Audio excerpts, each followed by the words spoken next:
Crazy Will here today, and today we're going to be talking about the Raspberry Pi Zero, guys. They make a Zero. It's zero. Stay tuned.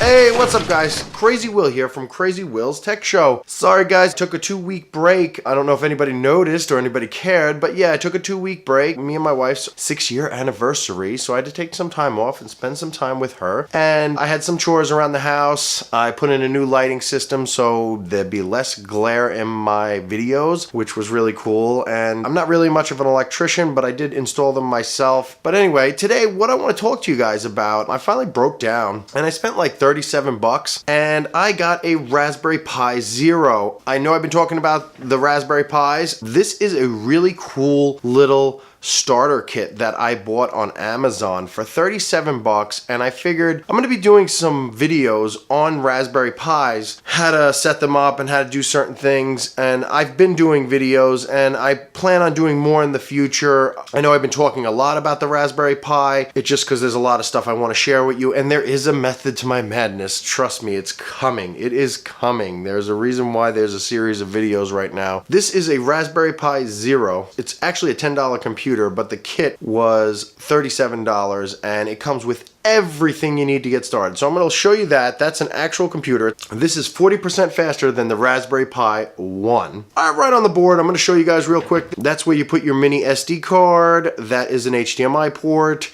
There is a charging port and a micro USB connector. It has the camera port and it has all the GPIO pins. This actually has Wi-Fi and Bluetooth built into it. Now, this kit, the reason I want to talk about it is because it comes with everything you need, and I'm going to show you. It comes with a 16 gig mini SD card with an adapter, pre-installed with Noobs, which I cleared it off. I always just pre-install them myself. Came with a heatsink.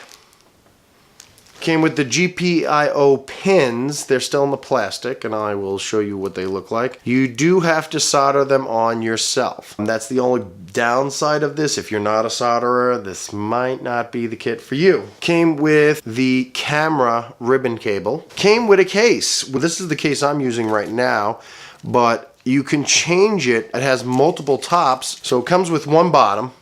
That's the bottom tray right there, which is really nice, see-through. You can see through it. And it's got the spot for the GPIO pins from the bottom, I guess, if you want to connect them from the bottom. This is the regular top to make it a case. And then it came with the GPIO pin top, which I'll just take this plastic off. I don't even know why I have it on there. So it's got a cutout for the GPIO pins. You know me, guys, with names. I know the shit, but I don't know how to say it half the time, so bear with me. And then it came with the camera one as well. So you could put like a little mini camera in there if you wanted to make it a camera. It also came, which is really handy, a USB, micro USB to USB adapter. There is actually 4, there's one there, and then 3 there. 4 USB, I believe these are 3.0 USB ports. It's a little dongle and it's great if you want to hook a keyboard or mouse. Came with the power adapter, an actual good power adapter. This is the full 5 volt, 2500 milliamps. So this is the good, strong, powerful power adapter that it came with. Another thing it came with was micro HDMI to regular HDMI. So that is awesome. You could hook it up to a monitor. So this is a full functioning computer besides the keyboard, mouse, and monitor. This is everything you need to get started if you just want to mess with the Pi. And like I said, it's $37 and it's not a bad bargain. For $37, you can set this up and start messing around with it. So if you're not sure you want to invest in a Raspberry Pi 3, which they're not very expensive, they're only $35, and I would highly recommend messing with that one. But if you just want to kind of dip your toe in the water, this is a really cool way to get started with a Raspberry Pi Zero. So, I mean, there's the Pi right there. I mean, cool little device. I have done some tests on this. I have been playing with this probably a good 3 weeks now. And you know me, guys, I like to play with stuff before I recommend it. It is pretty good. It does a great job with just regular computing. It is faster than the Raspberry Pi 1. I definitely noticed that. I've been messing around with that. You can set up a home hub on this, no problem. Actually going to get into that. soon. You can also set up RetroPie on this. There's RetroPie boys and stuff. If you're into the retro gaming, you can set RetroPie to this, but it only goes as far as Sega and Super Nintendo. So I tested it out. It started trying to play the PS1 games and it was just failing miserably. So and maybe it could be me, but I don't think it was designed for that, because I have a Raspberry Pi 3 running full emulations, and the only problems that I have is a little bit with Nintendo 64, which everybody does. Like I said, retro gaming wasn't bad. I actually set up a NAS on one of these, and if you don't know what a NAS is, it's a network attached storage, and basically you are able to turn hard drives into network storage. And I messed around with it. I'll be honest with you, it was a pain in the butt to do. It was fun to try and get it to work. It did work, but you actually have a better shot of just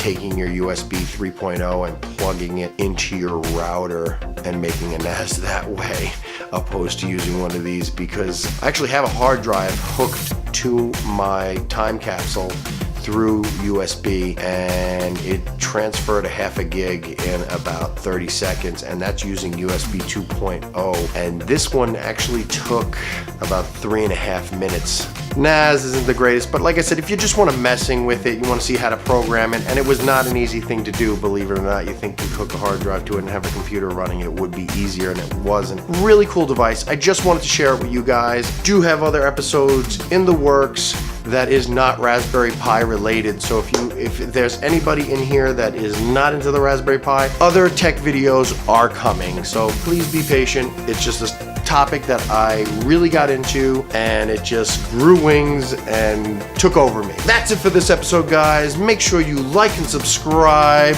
and remember, you can do anything if you put your mind to it.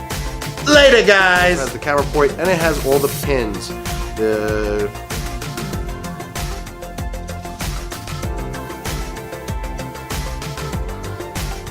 thought I was a picture, didn't you? Make sure you like and subscribe. Do me a favor already.